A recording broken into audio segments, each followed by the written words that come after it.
Hello, friends from around the world. I'm so excited to have a friend. And my name is Amelia, founder of Daily Nuggets. Today, we're going to hear about our friends. We want to know, who are you?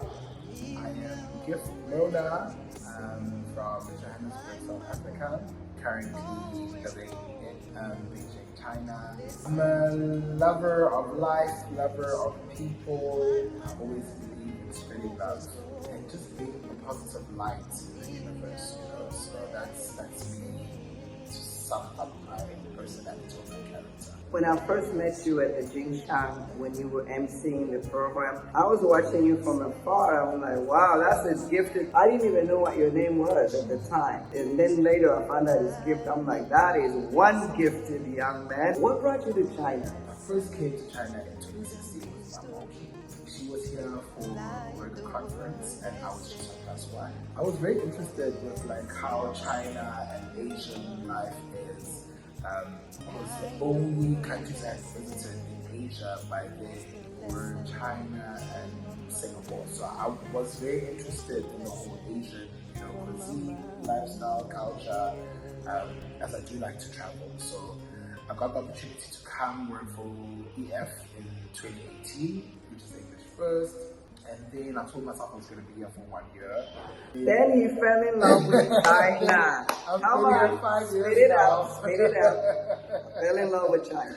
I did. I mean, there's a lot of challenges that came with being here, but there were also a lot of positives that I experienced in China. And I then got to also get into media, which is my passion and my love. When you say media, did you get the background from South Africa? So I've been trained and qualified in media. So I did media and communications, double major in media and communications, as well as theatre production in university. I also did work for a production house in South Africa. And back then, I worked on television, I worked on radio, so I do have the experience in terms of that back in South Africa. But it kind of felt like I was disconnecting from it because there was a while that I hadn't been doing it. And then an opportunity came knocking at my door, and I was like, wow, if this is not God, if this is not the universe, then I don't know what it is. I have to grab this opportunity. And yeah, I must say I'm very much happy and blessed to be in the position that I am today. To work in a global television network and be within alignment with what I want to do in communications. And I know that pretty much, I may be wrong, but doing the media thing back in South Africa, you were probably doing a lot more than you're doing here, even though you're grateful to have this opportunity to work here. I'm actually doing quite a lot here. So I started off at Star Times, which is a company that was at the Cedar Group. They focused on broadcasting to a lot of African countries, as well as the African diaspora. And then while I was there at Star Times, then I got the opportunity to work at CGTN, which is China Global Television Network. And currently there I am doing quite a lot. I'm the director of the division. I am a copy editor, I'm a TV host, I'm a producer. So there's a lot of things for an artist, there's a lot of things that I'm doing within that company that have allowed me to showcase my versatility and my skills. Why don't you tell our audience what is CGTN all about? I mean, here in China, where the language is Chinese, so what exactly does CGTN offer to the Western world? I think CGTN, being China Global Television Network, is providing that Chinese perspective on world news, working events, but also saying that we are able as a company or organization to have expressive views or to showcase what China is about and how it is in the global economy influential through media, through the economy, through social settings, political settings. It really is making it smart globally because it has stations across the globe. There's CGT in America, CGT in Europe, CGT in Africa, CGT in Asia, and we broadcast to all of those CGTN. So it's a very big platform, and yeah, I think that's basically what it's all about. Not to get you in trouble at work or anything. Please don't. Where do you see yourself 5 years from now? Yeah. 5 years from now, Yeah. I've always had a vision of one day owning my own production house. So I think I'm working towards that. It might not be 5 years from now, but I want to see myself getting closer towards reaching that dream. I still do see myself in CGTN for maybe a couple more years. And then spreading my wings. We never know. We never know how far or where the next 5 years could lead us and take us. But I do have so many goals that I'd like to take off my list. Be it in China or in other parts of the world. That's where I see myself, just spreading my wings and having that influence of also representation for the African people in spaces where we're not really well represented, showcasing our excellence, showcasing our intellect, and so forth. Do you know, when I look at you and pretty much look at your gift, I see you directing a play like in Jinshan with a cast of African people or even other nations, continents joining. Yeah, I would love to do that. Did you do some of that back in South Africa? I did. Funny enough, What's holding you up? I would love to do that. I was actually having a conversation with a friend of mine a week ago. It's funny that you said that. That I would like to start doing like some movement classes in terms of like dance and workshops and some sort of like theatre production performances, because I have been trained in that as well, so I've been yearning for that kind of artistic space to be able to do that. So we'll see. I would love to. I would definitely love to. Yeah. When Detach was teaching the audience on how to dance at the American Embassy a few weeks ago, I saw you take the lead. You went out there showing everyone the steps. And where was the other occasion? I came in, I told you, come on. Yes. Lead the crowd. Lead us how to do this. At the Proud of Africa Awards, where you won an award. Thank you. Yeah. So did you. Yeah. Where we won awards. Yeah. And everyone was dancing. I'm like, come. Show people how to. You just have that natural leadership ability to take charge. And maybe because you're the firstborn of your family? I think you nailed it on the head. I've always been in that position where even without realizing, having to take charge or some sort of leadership in situations. Being the firstborn, I have to set an example for my younger siblings, whether it's through performing well at school or extramural activities, and just being that example. Coming from an African family, it's natural to get that pressure. Yeah. So I think that kind of prepared me to be this type of person that I am. But I also know when it's my time to step back. Yes, because some people, they want to dominate all the time and be like, no, you're going to do it my way. But I'm very much open to getting people's input. So you're a team player? I'd like to think so. Yeah, absolutely. I'd like to think so. Yeah. Wow. So now let's branch into the topic of this month with Daily Nuggets, which is toxic relationships. So Gift, in your experience, if somebody comes to you and says, that person is a narcissist, what comes to mind? I'd say they're probably self-centered, they're manipulative. A lot of things that they do would be gaslighting the other person in order to make themselves feel better. That's my idea of a narcissist. So they manipulate situations to make it seem like the other person is wrong, and they might feel like they always have to be the center of attention, or everything has to revolve around them. So it's always me, I. That's my idea or thought of a narcissist. Do you think in your course of life, in your young life, you've come across some such people? Absolutely. Not to name names, of course. Yeah. Absolutely. I think in general in life we come across so many different types of personalities, individuals, and people. I have come across some people like that, whether in like platonic or Like that will push you down relationships. publicly. Absolutely, public, and you end up asking yourself, what is the point of trying to belittle me or another person? Like, what do you gain from that? You know, what joy or pleasure do you find in seeing other people suffer or going through pain?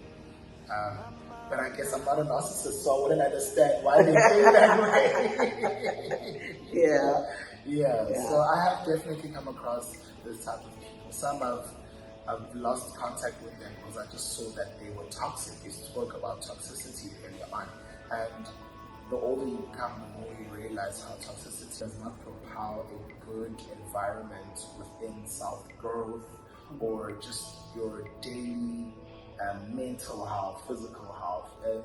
It's always best to step away from anything that is toxic and focus on yourself and bettering What yourself. if you can't really get away from that person? Yeah. What if you married to that person? Or what if it's your parents? What if it's your brother, your sister, and you know that you are going to be blood forever and ever? How do you survive these kind of people that are bullies, that make you feel so little about yourself? It's so tough because, I mean, we're not all afforded the same privileges in life. You know, some people can afford going to therapists, others cannot. I'd always advise someone to speak to someone that they trust about how they feel, about what they're going through. It's better to voice out your feelings and not bottle in those emotions, because once you do that, then eventually one day they will erupt and you don't know how badly it will make the situation erupt, you know? So focus on yourself and focus on building your self-esteem. If you know who you are as a person, it's very hard for someone else to break you. And once you open to expressing yourself and speaking to someone that you can trust, that can give you good advice, whether it is an aunt that you trust, whether it's a friend, an older friend, or someone that is your age, or a leader, a pastor in the community, whatever, speaking to someone really does truly help. And eventually try and step away from that person, even if it's family. Family can be toxic, you know. It doesn't mean that we love them less. You can still love them, but love them from afar. And just because you cannot change a person. A person needs to make that decision on their own about how they feel and who they are if they want to change. So if you're going to think that you're going to change someone, if it's your husband or if it's your brother, and you think that you're going to change them, it's not going to work, you know. So focus on yourself rather. Center all that energy towards yourself and speak to someone. That would be my advice. That's speaking to someone. In Africa, for example, we really don't have that many therapists. I don't know about South Africa, but in Congo, I can probably name 10 psychiatrists and maybe 10 psychologists. So you suggesting go to family members to find someone to speak to? Absolutely. But what if your business comes out on the street or comes out in front of the whole family? How do we trust these people that we're going to speak to? But that's the thing. I'd say you have to identify someone that you can trust. You know, someone who you might have had conversations with in the past, and you knew that none of your secrets came out. So that you know you can trust them with this type of situation. Approach them and speak to those people. There are also landlines, international hotlines where you can call in and get assistance, you know, for mental health assistance. If you're suffering from anxiety or depression, you don't know who to talk to, there are platforms luckily nowadays we're in an age that has access to internet, and we can Google and try and figure out how can I cope with these situations, who can I talk to. If not, then also journaling also is very important. You know, writing down thoughts, writing down the emotions, how you feel, because it's also a way of expressing or letting out what it is that is troubling you inside, or how you feel about this narcissistic person. What do you do with that writing? What you would do Put it on with that social writing, media? Not necessarily. It depends on the person, I'd say, because we're all different individuals, right? So it will depend on you as a person, what you want to do. I'd say just keeping that journal is something that will be a reference for you to reflect on in the future, to see, oh my goodness, this is how far I've come, and to use that as a companion tool to keep you going forward, you know. Other people might then publish that and turn that into a book, you know, to help other people to say, you know what, you're not alone in feeling the way that you feel. You're not alone in the experiences that you've had with toxicity, with toxic people in your life, and how they've dealt with it. So it can be a testimony for other people, you know. If you're comfortable with putting it on social media, then do so. But I do think that it is good to have a reference of how far you've come. The situation might not get better in a year or two, but eventually, if you're working towards, you know, focusing and centering that energy towards yourself and ensuring that your mental health is good, speaking to someone, journaling it down, eventually it will get better. So, like, when you say distancing yourself from these toxic people, you know, in Africa, family is very important to us. Yes. So even if the relationship is abusive, we tend to just hang on. I lived in America all my life. I have seen people there who have not spoken to their mother and their father, their siblings for years and years, but that's almost unheard of in Africa. So how do these Africans survive these toxic relationships when the culture puts pressure? Those are your relatives, you have to keep that communication. You know, how are they going to survive? I'd say without, you know, even trying to engage in suicidal tendencies. Yeah. God forbid. Yeah. I'd say times have changed. We live in a different era now. You know, grandparents or our parents, they would find themselves in maybe abusive relationships, and they would be told that in my language is kaza. Like the person must just, you know, hold on and wait, and things will get better eventually. They don't tell you how, but you just are told things will get better.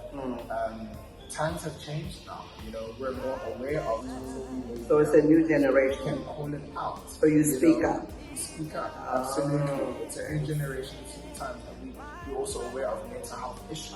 And when I say do try and, you know, distance yourself, you can distance yourself in a way that it doesn't mean that you've cut off your family completely, but you've set boundaries on what you will allow them to do and what you will do for them as well, you know. And be vocal with that, because sometimes people who are toxic and are narcissistic, they need to be called out most of the time. You know, they need to know that their behavior is uncalled for and is completely wrong. So do I hear you correctly? One defense mechanism is when they do that action, you react immediately? Not immediately. I think there's a time and a place for some things, because you also might not want to come across as disrespectful. You know, what if this is your father, or what if this is an elder in your family, and then now if there's a family event, now all of a sudden you're lashing out at this person. But finding, as I said, someone who could assist in being a mediator in that situation, speaking to maybe another aunt or a friend or a cousin that can assist, an elder that can assist in mediating, saying that, listen, here's the gift. He's complaining that you are doing this to make you feel this way. Why is that? You know, why do you feel the need to be always suppressing or talking badly towards him or gaslighting him, making him feel like he's nothing? Why do you feel the need to do that? And calling them out, you know, it's important. Ah, okay. So basically, you're saying it's very important to put that fire out before it burns the entire building. Absolutely. Every single time. Yeah, I mean, you might get it might get tiring, but try and build a support structure for yourself. You know, because some battles you cannot fight on your own. Honestly speaking, you do need assistance. You do need help. So You may not be able to confront that narcissist. So you need someone else to come in and give you an assistant, the courage to state what your boundaries are, what you would allow and not allow. Wow, this is spoken like an expert psychiatrist. You did not know you had that in you, did you? I do like to give advice where I can assist. You know, I myself have been through so much in life, and I thank God that He's been able to pull me out of situations and give me the strength to be who I am today. I mean, it's still a process. I'm not saying that I'm perfect. I'm not saying that I've got it all together, but I do acknowledge, you know, His role in my life, and I do acknowledge how far I've come. So, where does gift draw his strength from? I pray and I acknowledge my ancestors every single time. So I'm very much connected with my spirituality, you know. That's where I draw a lot of my energy from. I love listening to and listening to gospel music and just having my prayer sessions. That's where, and also just speaking to my mom over the years. We've grown such a close bond, you know, and my mom is a hardcore prayer woman, prayer warrior, you know. So I really have been able to then draw most of my strength, even through the dark times, telling myself that it gets better, because I've seen it happen before, so why would it stop now? Okay. I want to see you mentoring some of our young people here in China. It's not easy in this foreign land. So I want to see you, not that I'm giving you any more work than what you already have. I want to see you conducting like summer camps for young people. Around the same topic we're talking about, people that are being bullied and things like that, like bullying free camp, summer camp, or things of that sort. Have you ever thought about doing some summer camp for young people? I've actually thought about doing something similar like that back home in South Africa. I haven't thought about it much here, but it would be nice. It would be good to have that type of space, that platform where young people or people from, you know, different generations come and engage and be able to, you know, share their experiences, share their stories, and also just learn from each other, you know, from each other's stories. So that would be lovely. That would be nice. Before we end this, tell us very quickly about growing up in South Africa. Oh my goodness. What was school like over there? Wow. Well, yeah, I always wanted to. I know I was born in Congo, but South Africa is a little bit different because you have those two races there. Yeah. So tell us very quickly. Very multicultural country, diverse in terms of ethnic groups. I grew up in Soweto, which is a township in Johannesburg. And it was a beautiful childhood. Whenever I think back towards my childhood, it was so good. It was so beautiful because this was the time of us growing into the new South Africa, you know, the free South Africa, post-apartheid. And I think my parents worked really hard to ensure that they provide the best they could for our family, for myself and my siblings. And being the firstborn, I also then saw the transformation from, living in the township and then now going to the suburbs, living in white neighborhoods, going to white schools, going to private schools, going to this. And seeing that transformation, seeing how hard my parents worked, the older I became, I understand. When I was younger, I was like, why are my parents never coming to my parents' meetings at school? They were busy working. They were busy working. They were busy ensuring that they're providing bread for the table, bread for the household, making sure that we're comfortable as a family, and working tireless, endless hours. When you're younger, you don't realize that, but the older you get, you start realizing how responsibility works when you're an adult. So it was beautiful. I mean, there were a lot of trials and tribulations. Obviously, my parents ended up separating. I lost one sister.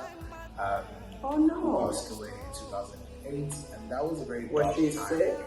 No, she wasn't. It was through an accident. Oh, yeah. So a car accident? No, it was a gate accident.